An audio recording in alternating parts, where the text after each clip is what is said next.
அதே மாதிரி ஊர் கூப்பிட்டு ஒரு கல்யாண விருந்து கொடுங்க.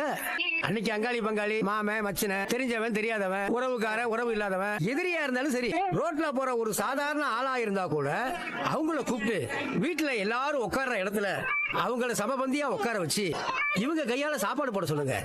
ஊர் ஆளுங்க வயிறார சாப்பிட்டு நீங்க காலத்துக்கும் நல்லா இருக்கணும்னு வாழ்த்துனா அந்த அன்னம் போட்ட புண்ணியமும் மாங்கல்ய பழத்துக்கும் நானே தெளிக்கிறேன். ஏக்க கட்டையா இருக்கும் போல.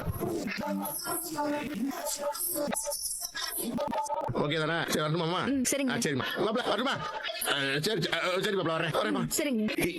ஆஹா, நாம ஒண்ணு நினைச்சா நடக்கிறது வேற ஒன்னால இருக்கு. தமிழு, என்ன? நாளைக்கு என்ன நாள்னு தெரியும்ல? வெள்ளிக்கிழமை. ஏய், அது கிழமை என்ன நாள்னு தெரியுமான்னு கேட்டேன். என்ன நாள்? கொடுபவி தெரிஞ்சுக்கிட்டு தெரியாத மாதிரி கேப்பாளே. தமிழு, நம்ம கல்யாண நாள் தமிழு. சொல்றதெல்லாம் கேட்டுட்டேன்னு நினைக்கிறப்ப எனக்கு இப்படி அசிங்கமா இருக்குமா? இது என் கேரக்டர் இல்லமா. எனக்கு இதனால தொலைச்ச மாதிரி இருக்கு.